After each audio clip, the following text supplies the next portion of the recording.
See you tomorrow morning at 9 o'clock. You're listening to WNZK, Dearborn Heights, Detroit, your ethnic superstation, 690 days, 680 nights. WNZK has available a few good hours of airtime for a few good programs to serve their communities. Radio is better than ever in targeting an audience that listens to what you say. Learn more about this exciting radio broadcasting opportunity by calling WNZK Radio at 248-557-3500. Welcome to the bright side of aging. My name is Ike Engelbaum. I'm a pharmacist and the publisher of AmericanSeniorGazette.org. It has been wisely said, you cannot help getting older, but you can help getting old.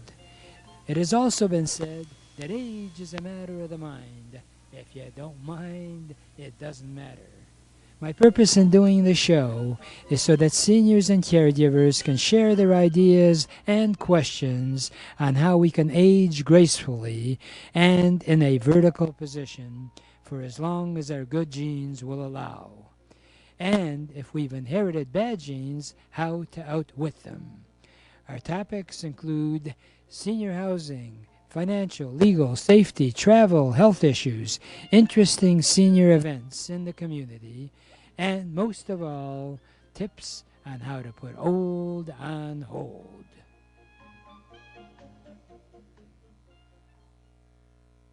Is House Calls on Wheels. And if you need a helping hand to stay at home, or maybe you'd like somebody to provide transportation or grocery shopping or run errands for you, or maybe you're going to need help with bathing or personal grooming, or you need home renovations to enable you to stay in that home safely and securely. Or maybe you can't leave your home, but you need somebody to come in and do things like a doctor, a nurse, a podiatrist, a dentist, or to have your prescriptions delivered to you. Well, House Calls on Wheels is the answer to all of that. House Calls on Wheels provides both medical and non-medical services in your home. And all the medical services are covered by insurance. The non-medical services start as low as $10 an hour. So if you or someone you know needs a helping hand at home, call House Calls on Wheels for a free in-home consultation. And that toll-free number is 1-888-489-8980. All right? That's 1-888-489-8980. 8980. Tune in every Wednesday at 11 a.m. for the Bright Side of Aging and the Entrepreneurs Network radio show featuring Ike Engelbaum. Ike does an array of interviews with people that make the aging process go smoothly. And for the Entrepreneurs Network segment, Ike interviews up-and-coming entrepreneurs. If you're looking to start your own business, Ike has some great advice to offer you to get your dreams of starting a home-based business a reality. If you'd like to talk to Ike Engelbaum for more information, call 313-929-6105. That's 313-929-6105. So tune in every Wednesday at 11 a.m. to hear Ike Engelbaum on the Bright Side of Aging and the Entrepreneur Network radio show. And hopefully you're having a great day, and it's certainly an opportunity to enjoy looking at grass, even though it's not quite green. I actually appreciate knowing that spring is not too far away, and hopefully we can, as they say, spring forward. I like to just have the feeling that spring is right around the corner. And it is, and every minute we're getting closer and closer. And I hope that you look at it that you're looking forward instead of backward. Although we should do both in life, As you know, my tagline is that yesterday is history, tomorrow is a mystery. But if there's a gift that I can try to have you share is in the fact that enjoy the moment. Because I have a series of Ikeisms, as I like to call them. One of them is that enjoy today, because today is going to be the good old days in the future. We have a lot going on in our world, and the sad part is that if you are constantly trying to think back how things were and not really enjoying the present, you're missing out on a lot. One of my pet peeves with people is that they worry many times unnecessarily. There's enough stuff that you can worry about, but don't stress the uncomfortable. Enjoy the moment. Try to get out as much as possible, especially as you go on in years. One of the downsides, of course, is that you lose close people in your life. And the good part of that, if there is such a thing, is that you had the enjoyment of being with them and celebrating what your relationships were.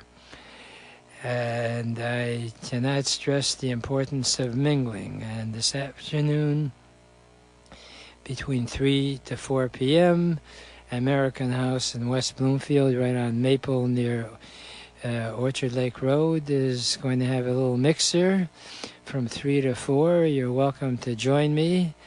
They're going to be talking about benefits that veterans may be missing out on. It's free, light refreshments, especially if you're a veteran. I think you will benefit. And if you yourself are not a veteran, encourage veteran friends of yours. And this way you can hang out together, learn about things that veterans should be getting that they're not, and at the same time develop a relationship. Find good reason to keep it moving. As they say, move it or lose it. And someone who's practicing that in their daily life, and he's losing very little because he does a lot of moving. His name is Lou Goutman, and for those of you who listen to Bob Allison on a daily basis, he's sort of become the house guru. And I'm proud to have him as a close friend and also as a vice president of the Entrepreneurs Network Group that meets every Thursday morning from 9:15 to 11 a.m. at Level 1 Bank, 37100 Woodward, in Bloomfield Hills, southeast corner of Big Beaver and Woodward. We have free coffee, free donuts. You talk about mingling, by golly, come on out there and we can mix and mingle together. We have a speaker, we have a lot of fun. And now that we are living longer, there are a lot of people out there that retire and then they find out that one or two things they didn't anticipate quite well. Number one, they really don't have as much money as they thought they would. So I say don't retire, but refire. If you are over 50 and you want to start a home-based business, I've done some seminars on Encore Entrepreneurship. Show up. It's free, 9:15 to 11 a.m.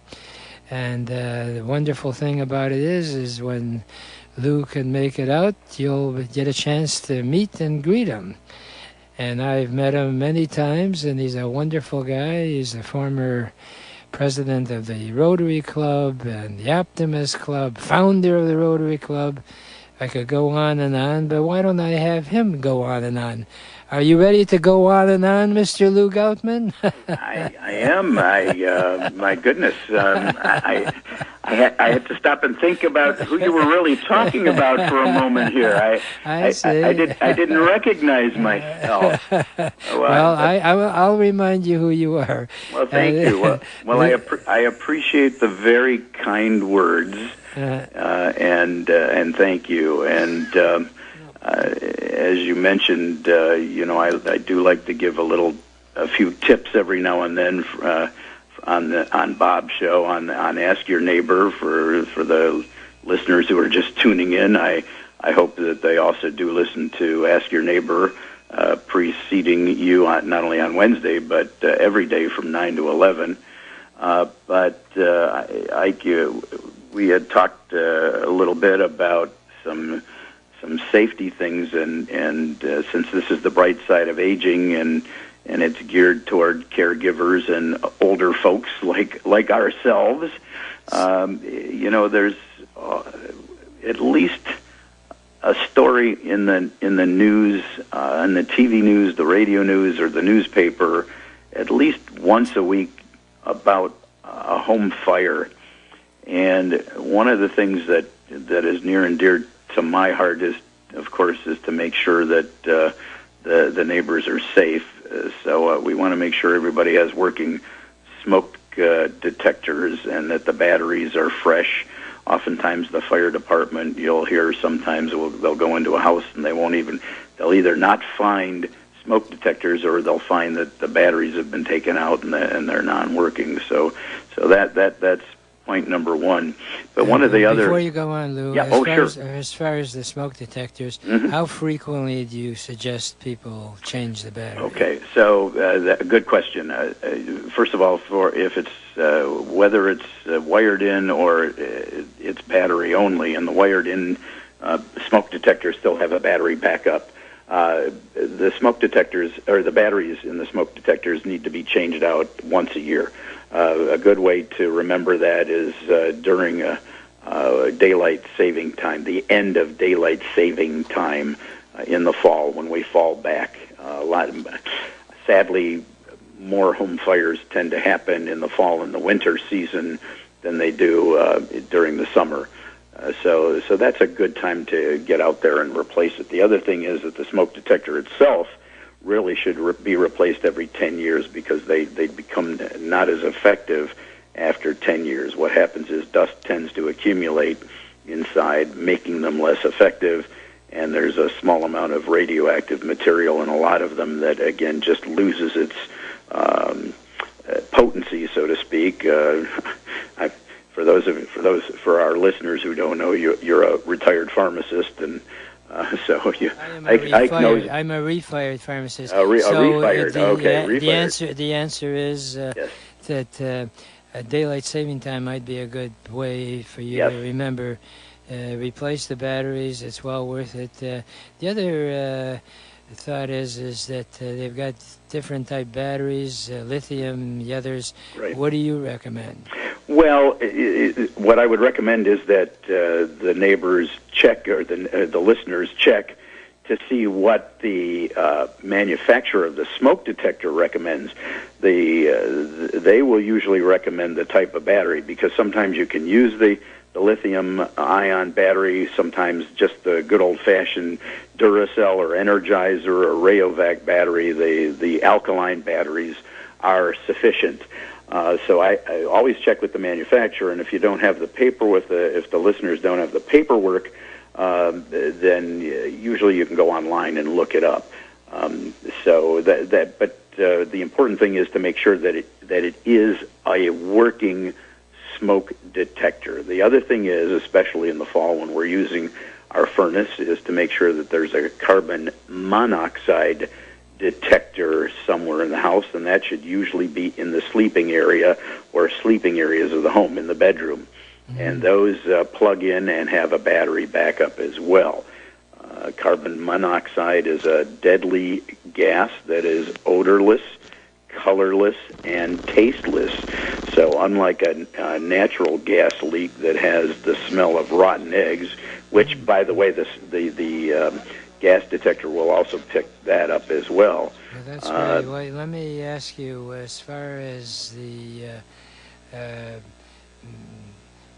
actual placement of them, bedrooms, and the other in the hallway? Where do you recommend they be put? Well, mostly in the sleeping area, so really every bedroom should have one. Right. If you, they're not recommended in areas where you're doing some cooking, like a kitchen, for example, because that you can get false alarms sometimes. Right. Well, so, you know, I am reminded since you brought it up, Phyllis Diller had a great line, and then we're going to have to wrap it up.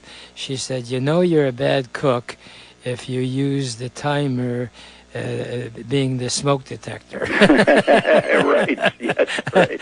So if you're that bad, then don't do it.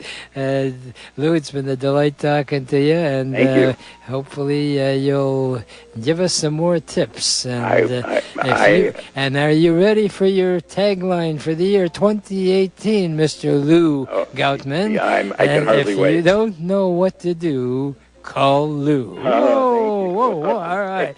All right. We'll be right back, folks, with Dr. Andre Lee, who also has some great information that I know you can take advantage of. So don't go away. We'll be right back. Is House Calls on Wheels. And if you need a helping hand to stay at home, or maybe you'd like somebody to provide transportation or grocery shopping or run errands for you, or maybe you're going to need help with bathing or personal grooming, or you need home renovations to enable you to stay in that home safely and securely. Or maybe you can't leave your home, but you need somebody to come in and do things like a doctor, a nurse, a podiatrist, a dentist, or to have your prescriptions delivered to you. Well, House Calls on Wheels is the answer to all of that. House Calls on Wheels provides both medical and non-medical services in your home. And all the medical services are covered by insurance. The non-medical services start as low as $10 an hour. So if you or someone you know needs a helping hand at home, call House Calls on Wheels for a free in-home consultation. And that toll-free number is 1-888-489-8980. All right? That's 1-888-489-8980. And usually Bob finishes at but I'll take 0. But the reason I want to say is because we have a wonderful human being, talented, and hope he still calls me my friend, because I call him my friend, Dr. Andre Lee. As you well know, if you listen to the program, is a historian, a professor. He was the administrator of Highland Park General Hospital, and he's sort of a walking encyclopedia of the healthcare field. And when he was in Michigan, he actually helped various entrepreneur-type thinkers if they wanted to get into hospice, and he's been very successful at it, and he's taught at Baker College. But we only have about 10 minutes left, so I don't want to take away from it. So, Dr. Andre Lee, hopefully all is well in Tennessee, because that's where you moved to, right? Yes, sir. We got sunshine today, and go ahead, rub it in. Go ahead, rub it in. All right, that's. Oh gosh, I feel sorry for you people in Michigan. Oh my goodness. You feel our pain, huh? Oh my goodness, I really felt bad about that. Oh yes, sir. Yes, sir. I'm sure you get over it. I actually am going to be very upfront with the audience, and that is that you had sent me your book on accolades. It's more of a booklet. It's 8.5 by 11, and the book is just something that if anyone wants to sort of get their thoughts organized about people that are in their life, as to how best to celebrate while they're alive. The book is called Accolades, and the subtitle is celebrating the life and legacy of a loved one before they leave.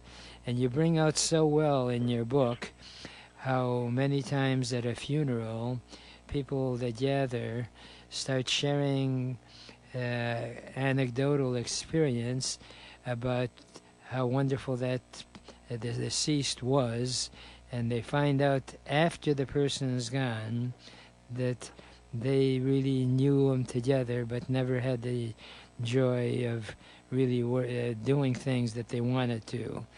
And the book is an easy read. It's 24 pages, 8.5 by 11, and it's so well organized that as much as I take pride in my creativity, I don't think I could do better. I don't think anybody. You have 51 ideas of what to do, rather than a lot of people reminisce or they make sidebar comments while the person's alive, and then after the person passes away, you suddenly realize, gee, I wish I had done that or that, this or that. So I'd like, with your permission, to sort of give a teaser, and we probably won't get a chance to do all of the 51 points on today's program, but your challenge, should you wish to accept it, we're going to go through the chapters to really give a good overview of what a wonderful book Accolades is. And there couldn't have been a better subtitle, Celebrating the Life and Legacy of a Loved One Before They Leave. Yes. Tell me, number one point is legacy book. Tell me about what was behind that. Well, that's really just assembling the accomplishments of a loved one throughout their lifetime. All of us, I hope, have done some notable things. Of course, we're on that celebrity status, as many of us thought we would be when we were younger, but certainly we have done a lot of wonderful things throughout our career, whether it's being a teacher or a pharmacist or whatever. And we've gotten awards along the way, and you kind of put that down into a book so that your ancestors can read about you later on, 10, 20 years from now. Right. They'll have pictures and they'll know what you did while you're doing. Right now, most of us don't have that. Oh, I would say, yeah. and we don't pass it on to our children like we should. Right. So well, maybe it's because since you brought up pharmacists, as you all know, I'm a pharmacist, so right. So I can associate with that, because part of the curriculum for a pharmacist is to have an organized way of filling a prescription that most people are not aware as to the mechanics of getting the prescription filled. They assume when they're handed the bottle, that's it. Well, we are taught when in pharmacy school about making darn sure that when the doctor writes a prescription, that obviously if there's any ambiguity in the correction of it, that you tell them right away.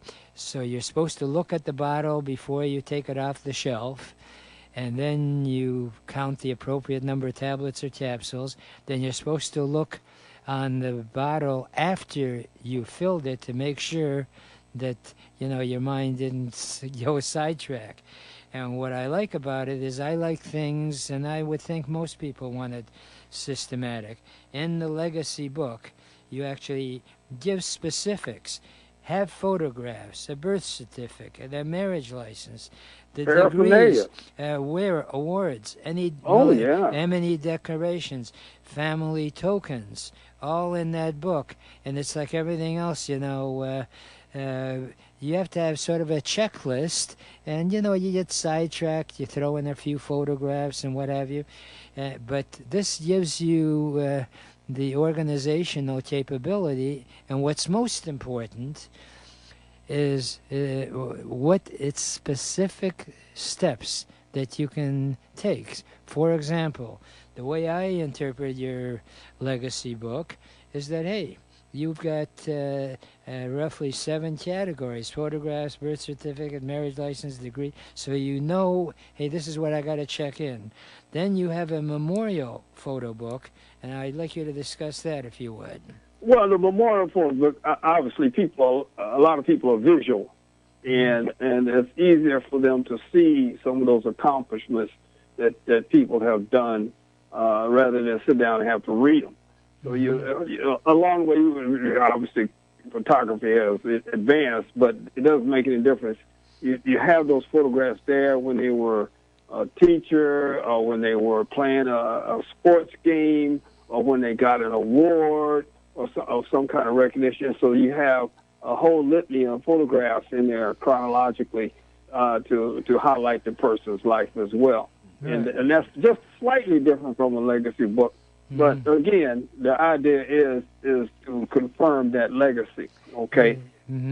Right, well, you know, one of my Ikeisms that I've sort of rented is that if a picture is worth 1,000 words, then the real thing is worth 1,000 pictures. So the exactly. Point, and you have it at the funeral. I mean, you know, the celebration. Or you have it before the funeral, really. But you can do it both ways. And then you have some random photographs as well. So, but again, not to belabor the point, it's one thing to talk about, hey, I'm going to do like a journal or a legacy type book. But it's another that you say, hey, what personal photographs are there? You have family photographs, the father and mother photographs, and like you brought out, sports activities. What about school activities? And what about work activity? In fact, I have a picture. My dad owned a little delicatessen in Windsor, and one of the pictures that were taken while I was standing next to my dad and this little delicatessen. And I have this as a prominent part of in the living. That something? Right. Those old pictures mean a lot, don't they? Right. But those are memories that obviously, as long as you're alive, you're going to appreciate. And it's one thing to talk about it, but there I see my dad's picture, and it brings back the memories when I work next to him. So I can't encourage people strongly enough that why not do it for yourself, or do it for somebody in your family that doesn't participate in all the family activities. I'm embarrassed to tell you, and I'm sure it's true in other families, we have certain relatives that hardly show up at many of the events that we have to celebrate as a family, and every once in a while they do pop in.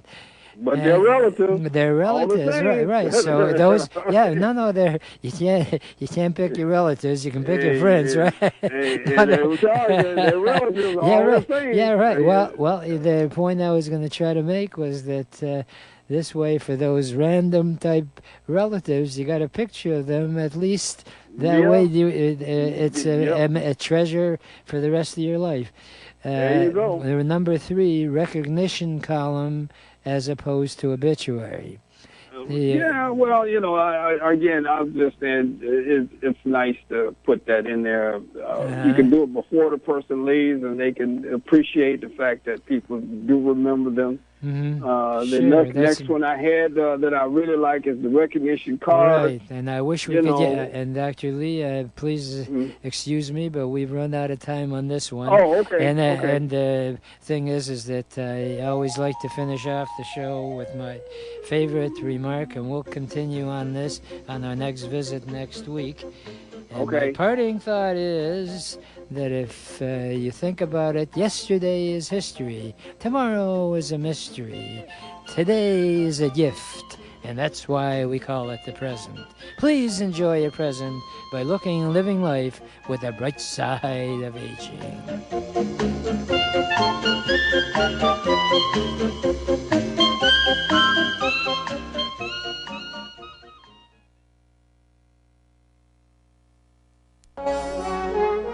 Welcome to the Entrepreneurs Network radio show. Our mission is to interview successful entrepreneurs who are willing to share with us their ideas and experiences, both the successes and the failures. Because as it has been jokingly said, You should learn from the mistakes of others because you'll never live long enough to make them all yourself. My name is Ike Engelbaum, and I'm the founder of the Entrepreneurs Network of Michigan, which is a group of motivated people that are all interested in helping each other in achieving our personal and professional goals. Please check out our website, entrepreneursnetworkofmichigan.com, for meeting schedule as well as self-improvement material. Our philosophy is that if it's to be, it's up to me. Is House Calls on Wheels. And if you need a helping hand to stay at home, or maybe you'd like somebody to provide transportation or grocery shopping or run errands for you, or maybe you're going to need help with bathing or personal grooming, or you need home renovations to enable you to stay in that home safely and securely. Or maybe you can't leave your home, but you need somebody to come in and do things like a doctor, a nurse, a podiatrist, a dentist, or to have your prescriptions delivered to you. Well, House Calls on Wheels is the answer to all of that. House Calls on Wheels provides both medical and non-medical services in your home. And all the medical services are covered by insurance. The non-medical services start as low as $10 an hour. So if you or someone you know needs a helping hand at home, call House Calls on Wheels for a free in-home consultation. And that toll-free number is 1-888-489-8980. All right? That's 1-888-489-8980. And welcome. Spring has sprung. Oh, wow. I really love this time of the year because you can, even when you're facing snow and stuff, you got that good feeling it ain't going to be around for a while. I just love it because the anticipation, as they say, is what really makes life sweet. And if you are looking to anticipate now with springing forward, and you want to spring forward with the Entrepreneurs Group, please join us for free donuts and coffee on Thursday mornings from 9:15 to 10:30 at the Level 1 Bank, which is at 37100 Woodward, and that's the southeast corner of Big Beaver and Woodward in Bloomfield Hills. We have a lot of fun, and the price is right, you must admit, free. And we joke about it. There's a Dr. Kevin Pappert who is a financial whiz, and he calls himself a doctor of money. So he brings in healthy donuts. If there is such a thing, he claims it is, but he hasn't certified it. So I wouldn't go by that, but as long as you don't overdo almost any treat that you have, I feel you are doing the right thing. And that's true in business. As long as you're not greedy to the point of where you're taking advantage of people, there is nothing wrong with having desire to make money. Money, as they say, is not the root of all evil. It's the lack of money that may be the root of all evil. But despite that, we certainly can be proud of our great country, despite what our politicians are trying to do. I've had a lot of mileage speaking of politicians, that you can tell how a politician goes about trying to get into office, is that they create and describe problems that do not exist and come up with solutions that do not work.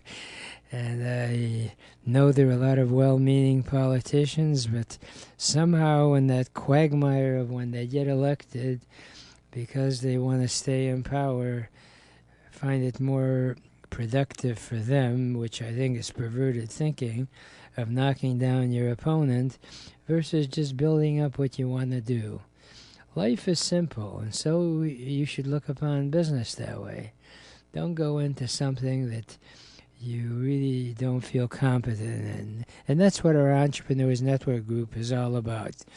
We get together actually twice a week, 9:15 to 10:30 on Thursdays, for the people that want to get their day started on an entrepreneurial note.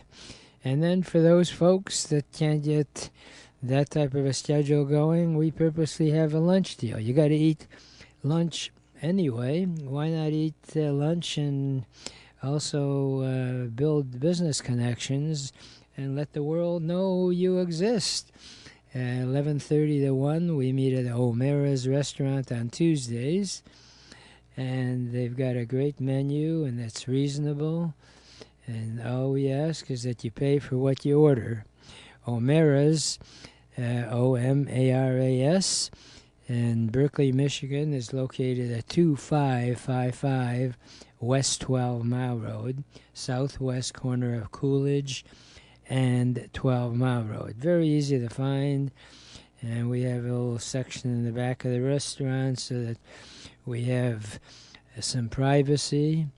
And then on the third Tuesday of April, the 24th, I believe, we're going to have a seminar with Minesh Bakshi talking about strategies of successfully closing a sale. That's going to be upcoming in April 24th, and we plan on not only having Minesh speak, but you'll have a chance to mingle. We'll have some space for you to exhibit your stuff. So it should be a lot of fun, and as you know, in sales, it's one thing to do your pitch. It's another to close the sale and get the money. I joke about it. Minesh Bakshi is a business coach and speaks all around the country. And international, too. He goes to places like Canada. That's international. He's a wonderful guy. I've known him for years. He's got all kinds of stuff that he's published and is a real upbeat type individual. So look forward to that, and hopefully you will, too. If you do join us on our meetings, at our meetings, we have the introductory part, where people introduce themselves, and then we have our 60-second elevator pitch. And one of the new budding entrepreneur members is named Paul Van Zicki, Paul Bagadzinski. Did I murder your name, Paul? No, it's pretty close. Pretty close. You want to get closer to the mic and speak. It's pretty good. Pretty good. All right. Well, I always joke I feel I'm pretty and I'm good. So anyway, I appreciate that. And it's been a delight to have you come to our meetings. And you're titled as a software engineer. How about that? What does that mean? So I build software for companies. It could be, or individuals. It could be line of business, or it could also be a client-facing product. If you want to release an app of some sort, it could be that as well. Mm-hmm. Now, I know people kick around the buzzword app. What exactly does that mean? Well, it could be a mobile product that you download on your phone, or it could be a web application, web software that you use and you log into. Not just a website, but actual software with functionality behind that. Mm-hmm. Mm-hmm. So, is it safe, since I know enough about all of these terms to be dangerous, that app is a similar type thing like in the old days where you have like a menu of options of, let's say you want to, maybe this is oversimplification, but when you get on an elevator, it identifies each floor by numbers. Is an app equivalent in terms of your source of information? Is that oversimplification? Well, an app can do all sorts of things. It could be used for data entry, where you have a database, and if you need to enter a set of numbers in there, you could do that, or information about people. Or it could be a game as well. I'm working with somebody that has a platform that they're trying to release, and they need help with working on their mobile products, which are actually mobile games. So then, as far as your particular background, are there any apps that stand out in your mind that you did, or? Yes, so I've worked on a product called Flash Track. This is in the electrical safety industry, and it is Arc Flash data collection software. It is actually award-winning software. So an arc flash is a type of quick electrical explosion that can vaporize a person in under a second. So what we did was we built a product where electrical contractors will go into a facility such as a factory and collect all the data about circuit breakers, capacitors, transformers, fuses, switches, and panels, and all the electrical stuff that's in a building, catalog it and make sure that it's up to snuff, and then we'll go and put that data into the cloud, and you can analyze it. And so it's a product that I've built, it's a Flash Track, and it started as a line of business product where I had the client and I went into business with him eventually. And so this is a publicly available product at this point. Now, that sort of industrial type stuff, do you have any sort of more consumer-orientated type apps that you've worked on, or? Generally, so I do. I'm working on a product called Willy Tools, which is just client, just little small apps built into one. For myself, I have my own products that I'm developing as well, and quite often people want business-to-business software. Some of them it might be business to consumer as well, but I'll work with the entire spectrum of the product. So I won't just go and code it or design the product. I can help with the marketing and with the client documentation and things like that. Now, as far as business is concerned, what would you say is, like David Letterman used to say, the top 10? What would you say near the top? What type of business do you feel most confident that you'd be of help?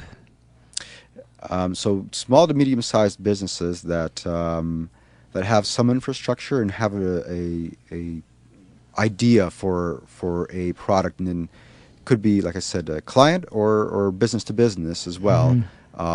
Sometimes they need parts that are internal, that are not client facing, and so somebody that has a set of ideas and wants to bring that to market and put that to a reality. Now, specifically, is it a restaurant type business? You mentioned electrical. What there is no type of specific business per se. In this case, it is a business. So it could be restaurants as well. It could be, like I said, people that deal with electrical software. It could be people that deal with games. However, these companies tend to be small or medium, with a little bit of infrastructure and some sort of process. It doesn't have to be. What I can do, as part of that unique business proposition, is I can help you define your process.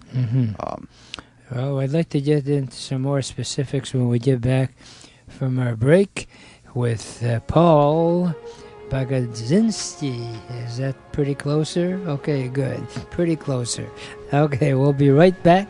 Don't you dare go away.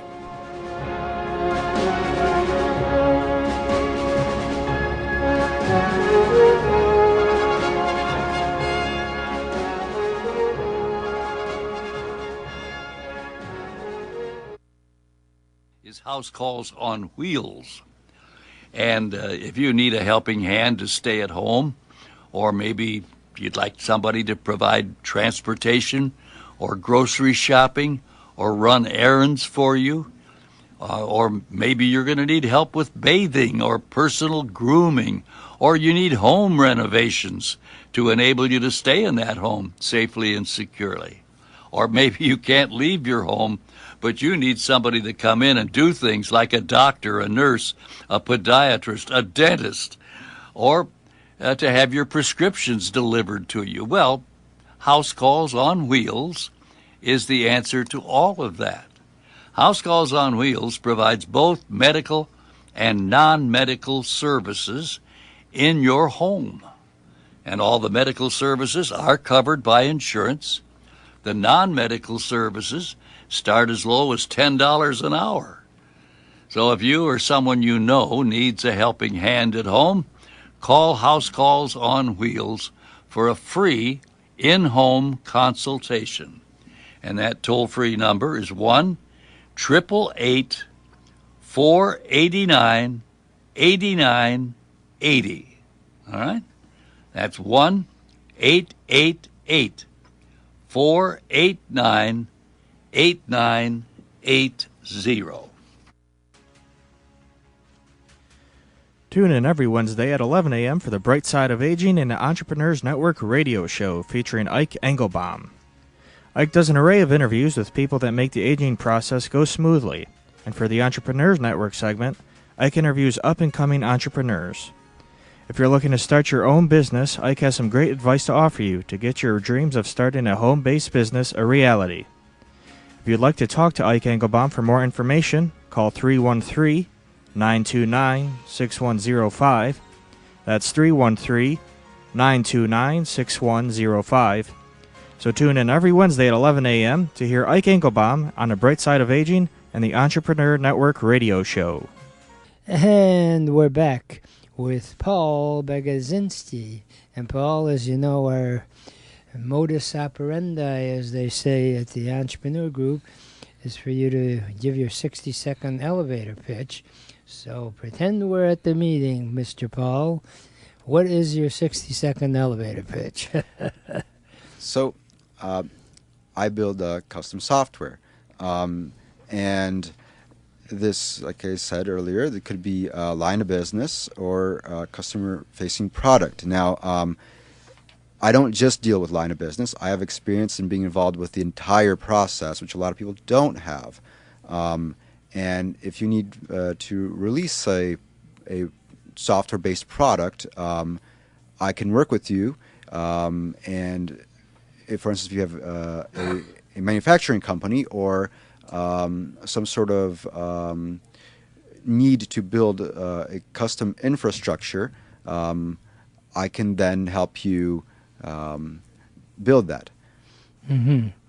So, is there any particular industry that you feel more comfortable than others, or they're pretty well in need of the same type of programming?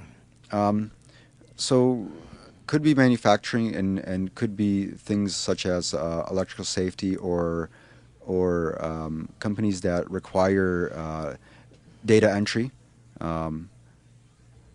It could be that as well. Mm-hmm.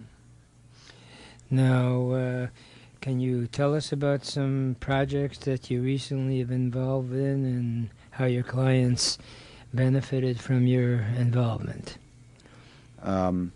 So right now I'm working with somebody on bringing his mobile products to a new sort of network that he's building, and he's building this product for developers on the one end, and this is for mobile apps, which are games, and he is then also going to have a consumer-facing end to this, and I will be working with both ends of the spectrum with him. Mm-hmm. So he's already got some game type programs up and running. Yes, is that right? And he needs those modified to work with his network, and it's monetization for games. So sometimes when you have a mobile product, people don't want to go and pay for it. Mm-hmm. However, you still want people to go and use that functionality within the product. So he has created a sort of network for a payment system to actually allow you to have the in-app purchases and the paid for content by referring people and getting those his digital currency, if you will, in his platform without actually paying real money. So you're still able to enjoy the feature set there without paying the money, and that's what he's building. And so some of it is client-based, so modifying the games in this case, and then working on behind the scenes to make all of that happen. So he's already been in the gaming type business, and now you've made it that much more efficient and profitable for him to market it. Is that safe to say? Well, I'm working with him to go and bring that to the market. Mm-hmm. Yes. Mm-hmm. What have been some of the challenges that you've faced? So recently, I've found out that you're not always getting across to people with your elevator pitch. That's a very hard thing to do. You have to tailor that to different markets and to different people, and they don't always understand you. It's something that I think everybody should work on. Mm-hmm. Yeah, well, especially when you're technologically challenged like myself. I can imagine it must be rather a challenge for you to talk in terms of what you're trying to convey, and if the person in a way is talking another language, so I can appreciate your frustration. To some extent, and even to me, as not being too old, maybe not too young, I met somebody that is about 25 years old, and it's a different generation than me, and he works on his mobile phone. He doesn't use email and things like that even to me might be very strange. So there are different generations, and you do need to go tailor your pitch to different people. That's for sure. Is there any particular industry that you feel more comfortable, or is it pretty well the similar type challenge in almost any business that you get involved in? The challenges are similar in the sense that you want to go put your ideas into market at a fairly low cost and build a good product that will represent your company or your values, of course. Mm-hmm. So you help them in determining what the values for them is? And what they want to have, what people want them to, and their company and their product to be perceived as. Mm-hmm. Now, if someone wants to get a hold of you, what's the best contact type way? Could be email. If you email at contact@appgraft.com, appgraft.com, or go on appgraft.com, or you can call me at 734-546-8458. That's 734-546-8458, or we always have our safety net phone number, 888-489-8980. Can you walk us through when someone calls you, Paul? I assume the initial consultation there's no charge for. Is that correct? Yes, so it could be more than one meeting in determining what you need and figuring out what your budget is. And of course, it's generally a per project, per client basis. And what I like to do is use a fixed budget with a controlled scope. So we keep on realigning, figure out how many, what's most important in terms of features or fixes or things like that if you have an existing product, and then move forward in small increments, and then adjust the budget and figure out where we're spending the money and where we should be spending the money. Because you might find out that at some point the features that you wanted earlier for a product might not be what you want in the end. So you don't want to waste your money that way. Yes. So you're always adjusting. Yes.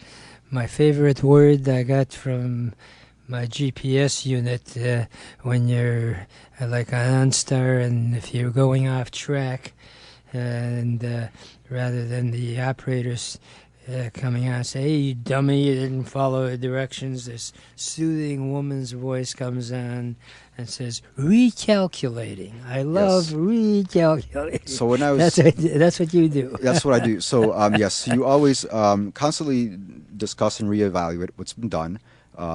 When I was in college, what we learned was I think somebody called it the flying to Japan problem, where if you fly in a straight line with an airplane, you're not going to get to where you're going, but you need to constantly reevaluate your flight path. You recalculate. Wow. Well, we got to recalculate our next visit, because this one is pretty well wrapped up. And Paul Bagadzinski can be reached at 734-546-8458. And he can give you a pretty good overview of what you're getting yourself into. And he's certainly very knowledgeable. It's been a delight to have you on the air. And as is my custom, Paul, I like to leave this segment with my favorite parting thought for the Entrepreneurs Network, which is, if you really want to get anything done in life, you'll find a way. And if you don't, you'll find an excuse. And there is no excuse for not achieving your dreams and goals in America, because it is the greatest country in the whole world. Remember, a goal is just a dream with a deadline.